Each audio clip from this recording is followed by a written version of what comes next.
Hey everyone, and welcome back to STEM Girl Budgeting.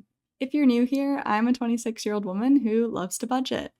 I started this YouTube channel about a month ago to talk about both budgeting and personal finance, but today I thought it would be fun to share an old budget with all of you from when I was in college.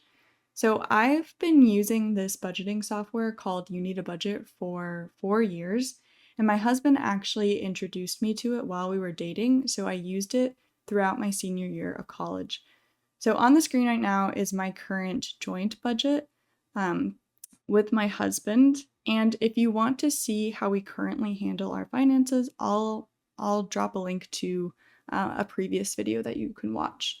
But today we're gonna hop over to this budget, which was my old budget from college, which is crazy. So I definitely do things a bit differently now, but I just have to say, like, that budgeting while I was in college was so helpful. I think I was always very stressed about money when I was in college. So my parent did not help me pretty much at all during college. They did help out me a little bit during my freshman year, but for the last 3 years of college, I was on my own. I did attend a university where I had my tuition covered, and so I didn't need to um, worry about that because I had scholarships, which was nice. I did have to work really hard for those scholarships, but I am grateful that I was able to get those. So, what I really needed to cover with my budget was all of my living expenses. So, I didn't get any help from any kind of family. So, it was my job to make sure that I had jobs so that I could pay my living expenses. And I really didn't want to take out loans.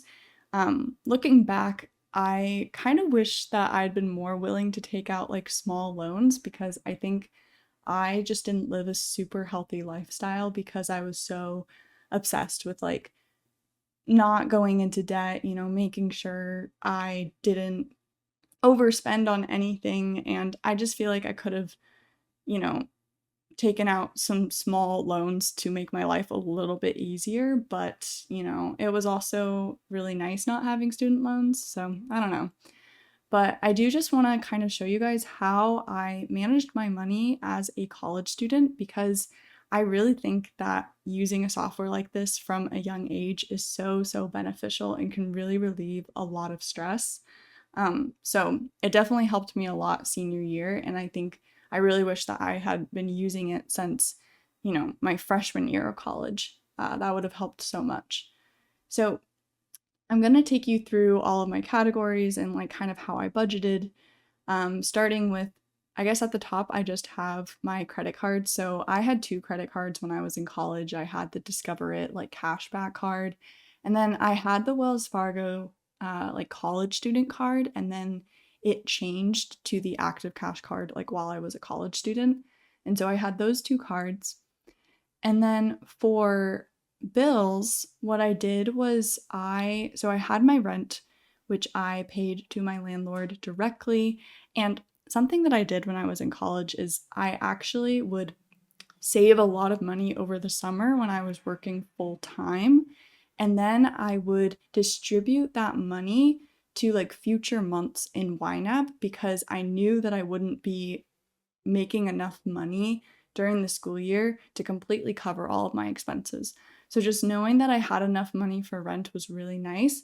And so I would pre-assign like this $450 into like future months to make sure that like it was covered.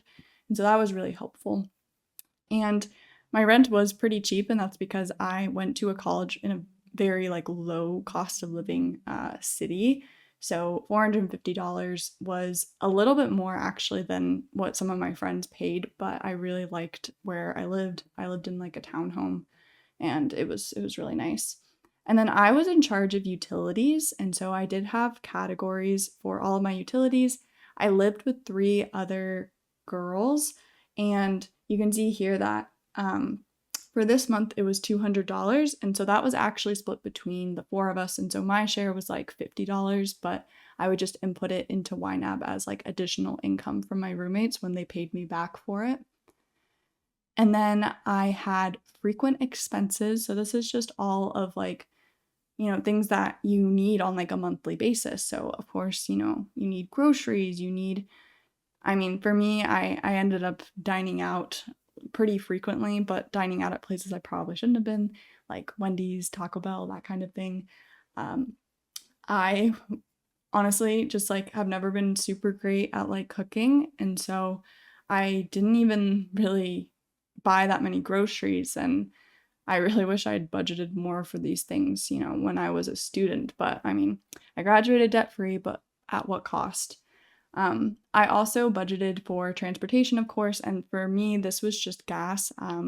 I think like when I was a student, my like college ID could be used on like buses and like trains and stuff, and so I didn't have to pay for that. And then I put like any kind of monthly subscriptions in this.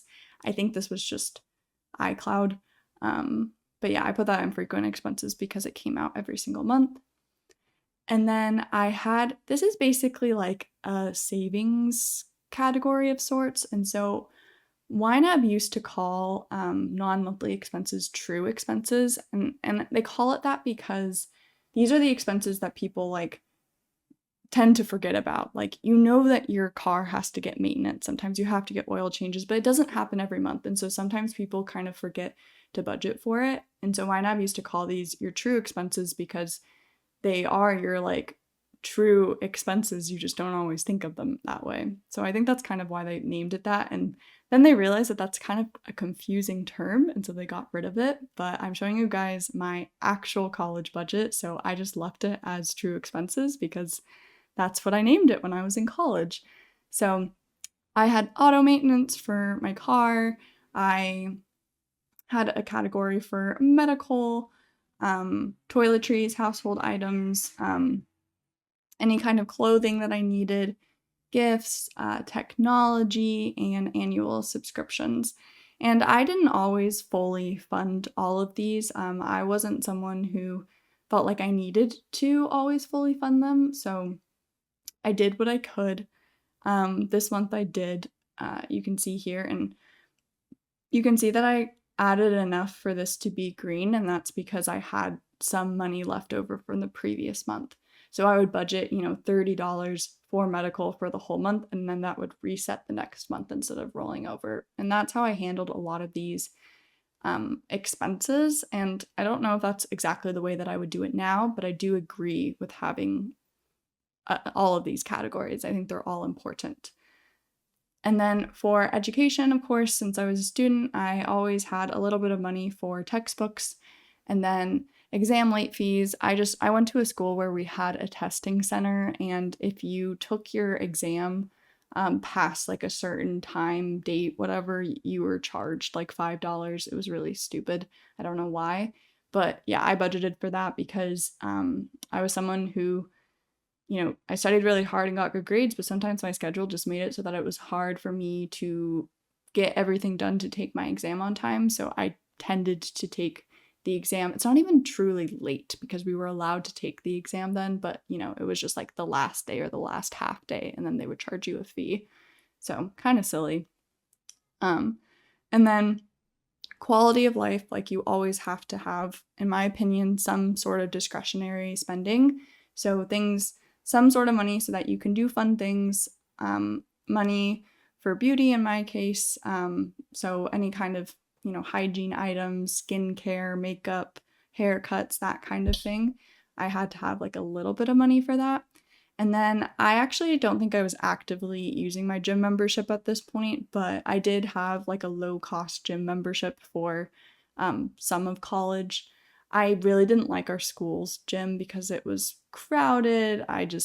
It wasn't my favorite, and so I went to a different gym with my roommate for some of college.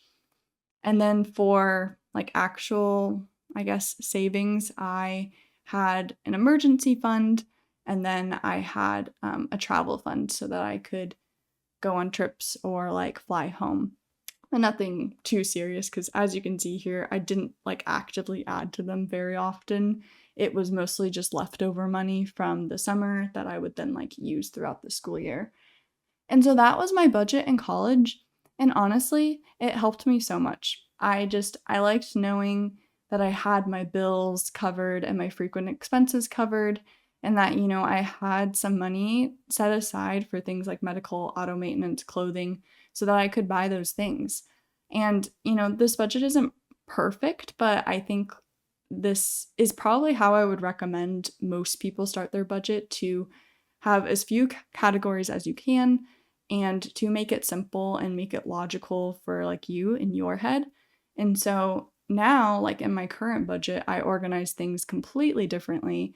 I'm way more granular. I organize things by category type, like housing, food, transportation. I have all of these little categories for everything. And I obviously have a lot more expenses now that I'm older, I'm married, I live in a high cost of living city. Our income is way more. We make $170,000 gross per year. And so we have a lot more money to work with. We have investing goals now, and we're not in college. So I think like your budget kind of has to fit whatever your lifestyle is at the time. And it's a super personal decision how you want to organize things. But the most important thing is that it works for you and in your situation.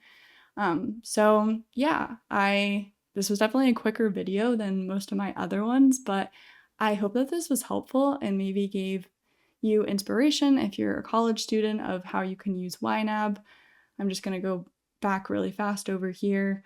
I really loved using YNAB as a college student. It really helped just prevent a ton of stress. And I feel like this time that I used YNAB, like in college, really laid the groundwork for like a successful financial future into, adulthood. I've continued to use YNAB even through, some rough years where we didn't make as much income. And now that we're making a lot more, I feel like we have really good control of our finances and where our money is going, which is, amazing. And that's the point of YNAB. So if you have any questions, please leave them in the comments. If you're interested in seeing me budget month to month, seeing how I spend my money, seeing how we invest our money, please subscribe, and I'll talk to you guys later. Bye.